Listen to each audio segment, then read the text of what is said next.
Putting in an honest night's work is a noble and tiresome position. There might be some nights so chilling, you soon won't forget them. Without further hesitation, let's begin.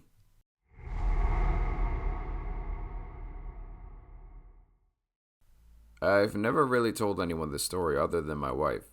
A few years ago, I decided to get into funeral work as a part-time gig and to see what it was like, possibly doing a career shift into that line of work. I called a few in the area, and only one wanted me to come down to talk. So I drove to this funeral home, and of course, it's the oldest, creepiest one in the area. The director came out, and she was super pleasant, and actually offered me a part-time job helping out. She puts me on a 1 week on, 1 week off schedule for helping with the actual funeral services, and also removals, which is picking up recently deceased people. My first removal call was around 11:30 at night.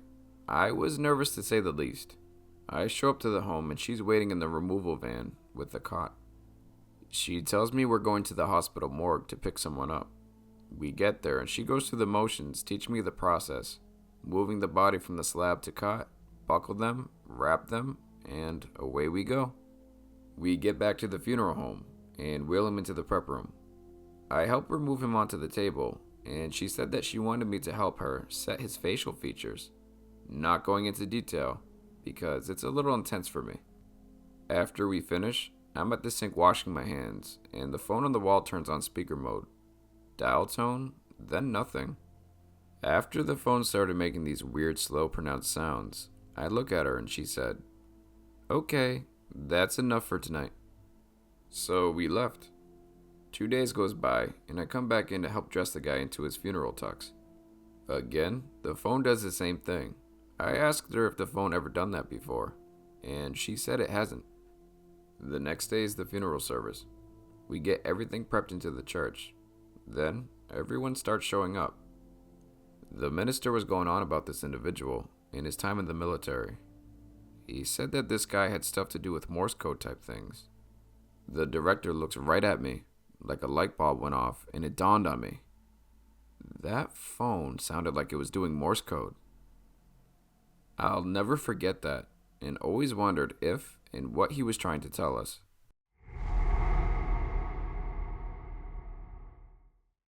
I work in a children's emergency room, and I've seen and heard my fair share of things. A couple years ago, I was working third shift, and it had been a very unfortunate night. We had lost a child earlier in my shift, and, well, that's something that stays with you.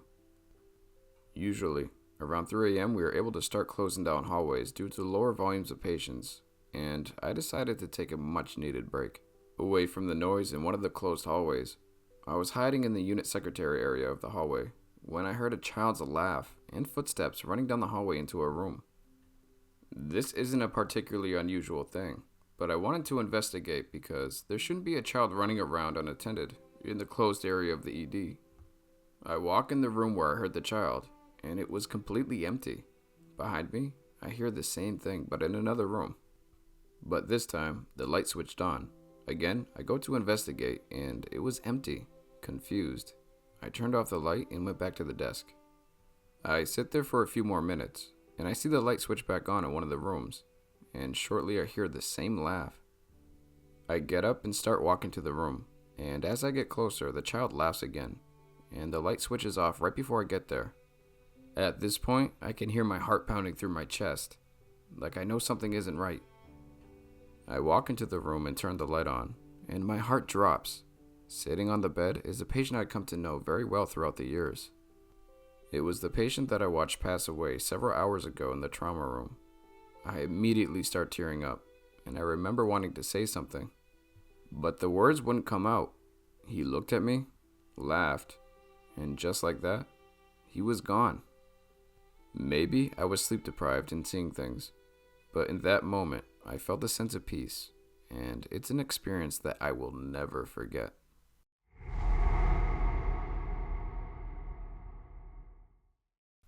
I'm a 29-year-old security guard doing nights in the UK. The site I usually do my duty at is in the northwest of England, but I will not give the name or site or specific area to keep my job secure. This is going to be a long story. but I am confident that anybody interested in the paranormal will be satisfied. So, here we go. So, I was in the army at the time when one of my closest friends landed this job first. He was always a very hardcore skeptic, but started to tell me that he was experiencing things that were kind of weird and freaking him out sometimes. After the army, I went into a couple random jobs while I got my momentum back in regular life, and also got my SIA license. My pal got shipped off to another site for the same customer, and I jumped at the opportunity to work in his place. My pal Jason kindly drove me to the site for my induction to meet the guard on duty that night. The guard on duty was a very down-to-earth man, about in his 50s, and after showing me the ropes, which took about 5 minutes, he asked me what I thought about poltergeists. I told him briefly about some of the experiences I've had throughout my life, and his eyes lit up, which sparked a casual friendship ever since. Basically, he told me that 2 guards left in the past due to strange things happening at the site, and that every guard has experienced at least one thing there. He is a lot deeper into this stuff than I am, but it adds to his harmless charm, and we have shared many deep conversations about this subject. Saturday night during the Christmas holidays in 2018, I decided to lock myself in for the first time, and ready to spend 12 hours alone enjoying my own company and getting paid for it. Gaming laptop straight out, on whisper volume of course, and frequent heads up in case intruders or van drivers are coming to collect their personal vehicles. This place is quite creepy looking as it is, out in the sticks and somewhat surrounded by farmland. But I'm very used to cutting about in the dark in places similar from my time in the army, so it was just whatever to me. For the first few shifts, I just heard an odd noise, which quite frankly could have been anything, from temperature expansion to wildlife. However, on the night prior to staff returning for work in 2019, I had one of the most profound paranormal experiences of my life, which genuinely scared me. It was a 3 to 4 a.m. hourly patrol. I stepped off at about 0330 as I put one foot out of the guard's room. A tiny stone whizzed around the guard's room, bouncing off the metal lockers and desk at head and torso height. This didn't make any sense, but I shrugged it off and continued on my way. The first part of my patrol involved walking around the back of a 2-story, medium-sized office building, where there's a lot of stone pebbles to walk on before coming out the back of the offices and onto a relatively large car park about 2/3 the size of a football field. As soon as I stepped foot on the tarmac, a pebble landed next to me, and I thought nothing of it. I could have easily kicked one up with my steel-toe boots and not felt it, so whatever. I got halfway across the car park, and another landed right in front of me, as if it came from behind me. This is where I started to feel things weren't quite right, as the pebbles were way back at this point, and I would have felt it this time due to the force added to it. I continued at the end of the car park, where a row of shipping containers on the left and a huge biffa-skip on the right. The patrol route takes me walking in between these two for about 30 meters, and this is by far the creepiest part of the site, as it is so dark and dingy. This is when things began to get intense. I was still walking towards this area, and roughly 20 meters away, when another pebble hit the biffa-skip loudly, at about 5 to 6 feet high. In other words, I would have had to get a running start, and put effort into booting a pebble hard enough to get it high enough to match the force it hit with. This really startled me, and I stood still and confused for about 30 seconds, looking all around myself. But there was nobody, and I was equipped with a 400 lumen heavy-duty torch, so I could see for quite some distance. Nobody whatsoever. I reluctantly carried on walking past the skip that just been hit and the shipping containers to my left. I had gotten about 10 meters past the first shipment container when it sounded as if somebody ran up to it with a sledgehammer and gave it a massive whack. My backside almost swallowed my pants whole, and it took every ounce of courage to immediately run back into the car park and shine my torch in all directions. If this was a human, due to the layout of the site, they could have not gotten away in time unless it could contest bolt, and even that would be a stretch considering it probably took me 2 seconds to sprint there, if that. The guard who gave me the induction is that interested in this stuff that he told me to call him if anything like this happens, no matter the hour.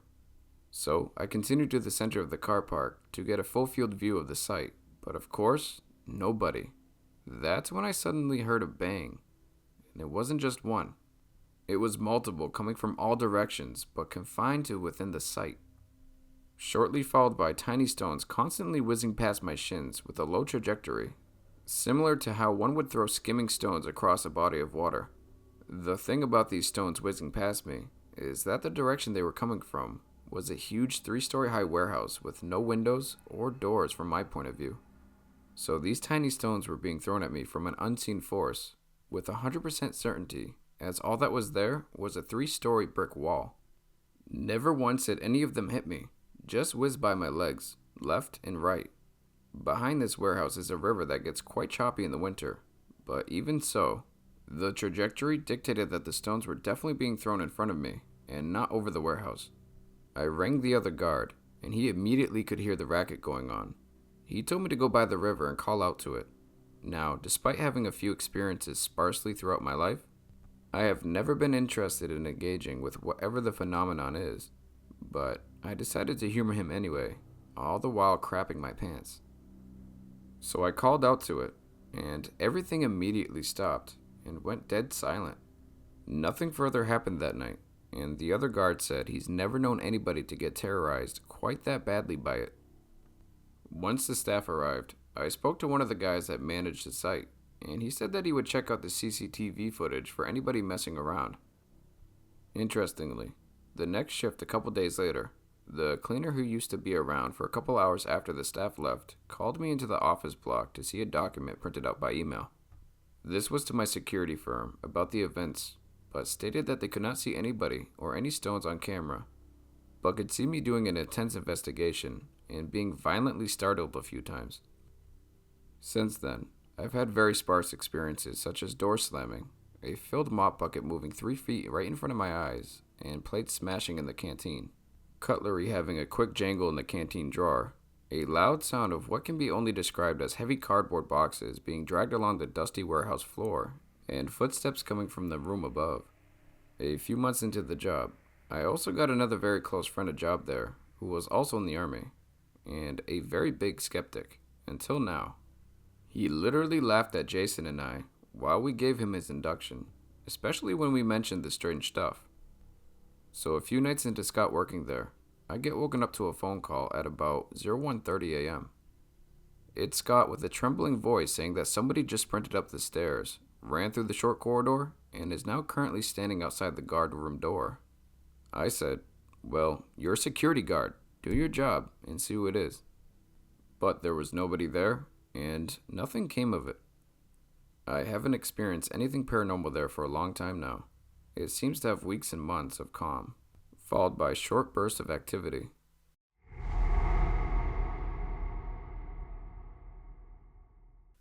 I had recently started a new position as a security officer at a facility that housed patients with complex medical problems. The building was an old army hospital that had been built in the 1970s. It had seen its share of death during various infectious disease outbreaks. The army base itself had been activated in the early 1900s and had numerous casualties when the 1918 flu pandemic raged through the United States. The facility itself sits next to an old cemetery where many of the soldiers and other casualties are buried. The facility has a nursing unit in the basement of the building, a small specialty unit reserved for the most ill and debilitated patients. The unit is located across the hallway from the morgue. While the morgue was no longer in use, the room itself still contained the old refrigerator and the tables where bodies were stored until they were transferred elsewhere. As a new security officer, I had heard stories from the more seasoned veterans of spooky tales in the building. Many people reported seeing a female dressed in a hospital gown gazing out of one of the upper windows at night, which was strange as the facility only housed male patients. Others reported shadowy figures near the morgue, and random knocks on the door that, when opened, revealed nobody there. Several patients in the basement unit reported having blankets pulled off of them randomly in the middle of the night. Perhaps the most chilling tale I heard was one in which an officer noted child-sized footprints in water seeming to come from the shower, walk around the unit, and return to the shower. However, the shower itself was dry, and no children were housed at the facility. I had listened dutifully to these tales from my training officers, chalking them up mostly to bold talk and exaggerated stories from tired minds working the midnight shift. On this particular night, I was working the midnight shift in the basement unit, staying on the unit with the nurse in case any of the patients had problems. There was another security officer in the front lobby, one floor above. He monitored the front door of the building and the cameras that had continuous feed of the areas in front of the elevators on each floor. I had just finished my 1 a.m. rounds, ensuring that all the patients were safely tucked into their rooms and sleeping soundly. I was browsing through my emails when the front lobby security radioed me, stating that I should check one of my units, as one of my patients was standing right in front of the elevators. I was perplexed. I had just checked to ensure that all the patients were where they were supposed to be, and my office is situated such that anyone leaving the unit would have to pass by my door to leave out the door of the unit. I also keep the door to the unit locked at night to prevent such wanderings. I shook my head. Maybe in my tired state, I had miscounted or forgotten to lock the door, or didn't notice an older patient shuffling by my door. I quickly rounded the unit, pleased to note that all the patients were still safe and sound in bed, and that the door to the unit was indeed locked. I called the front lobby security on the phone, thinking this was some prank being played on me since it was my first midnight shift. "That was a good one," I stated, almost laughing when the front lobby security answered. He responded back puzzled. "What do you mean? There's a patient in front of the elevator doors. I can see him on the camera. Can you step into the hall and see what's going on?" Now equally as puzzled, I unlocked the door to my unit and looked down the hall, where I could see a clear view of the elevators. There was nobody there. I radioed the front lobby security again and told him that there was nobody there. "No way," he responded. "I can see the guy standing in front of the elevators, pacing a little. Are you sure?" "Holy shit, he just disappeared." I ran back out into the hallway to see what was going on. I saw nobody, but felt my skin start to crawl and my heart race. Then suddenly, a cold rush of air swept past me in a way that made my breath come up short. I was chilled to the bone. I quickly stepped back into my unit and locked the door, trying to catch my breath and slow down my heart. The rest of the night passed without further incident. Before leaving, I stopped by the front lobby office, thinking by this time that maybe it was just a very elaborate prank. The front lobby security looked as uneasy as I still felt. He went back in the tape, showing me the figure that he saw standing in front of the elevators. There it was, clear as day, a tall male figure dressed similar to our patients, standing right in front of the elevators, pacing back and forth. Then suddenly, it disappears. To this very day, I try to avoid the midnight shift in the basement unit.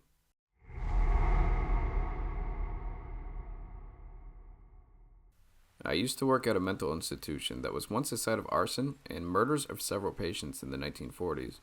I will not say the city that it's in, because it's well known there. The head nurse in the hospital was actually a former patient who graduated and came back to work there after college. The head nurse apparently locked everyone in their rooms as usual one night, and then proceeded to set the place on fire. This was one of the cases that led to changes in the laws regarding fire escapes.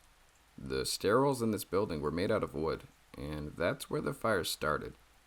The responding fire department was able to rescue people locked in their rooms on the first and second floors, but they couldn't access the third floor due to the burning stairwell. All the rooms on the third floor also had bars over the windows, blocking the firemen from getting access from outside. Sadly, the 9 patients on the third floor all burned to death, while many people were gathered below unable to help.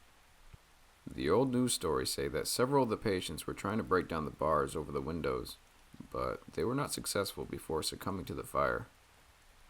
I knew nothing of this when I began working there as a crisis counselor. I often worked the overnight shift and got kind of used to the quiet and solitude. It was within the first couple of months that myself and a few colleagues were hearing strange sounds coming from the third floor. These sounds were usually loud banging coming from one of the locked doors after 2 a.m. I was not able to locate the source of the loud banging that would seem to go on for about 2 to 3 minutes at a time, unless I unlocked the room that it came from. In those cases, it would just immediately stop. The weirdest experience working there, though, was one night when I was getting a snack in the locked kitchen on the ground floor after dark. I was inside the locked kitchen with the only key, when suddenly there was a gigantic crash. It really made me jump. I was very startled. I stood facing the walk-in freezer where it came from. It sounded as if someone had pounded 2 fists on the metal door as hard as they could.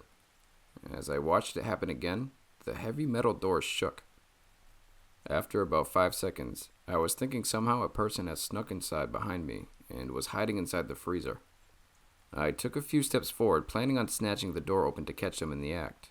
But the loud pounding came again, and the door swung wide open on its own. As I watched it open probably about 8 inches and hung there motionless for a few seconds, before closing again. I was frozen to the spot as this happened, and I watched it once again, open on its own before shutting again. I watched for another maybe 20 to 30 seconds before I reached out and opened it. There was no one inside. I could not find anything knocked over on the floor either, as the freezer was quietly humming as usual. To this day, I don't know what could have caused the extremely loud banging on the door, or explain how it opened. The heavy door has a big latch that must either be pulled inside or outside before it opens. I told my coworkers about this too, but I don't think they believed me. In the remaining 5 years I worked there, it never happened again. Many of the staff and the patients heard the loud banging on the 3rd floor, but I never heard anyone share anything about the weirdness in the kitchen. All I know is I brought my own snacks after that. I'm not sure working at night is worth the differential. Thank you for stopping by, and if you work late at night, keep that flashlight close by. Stay safe out there.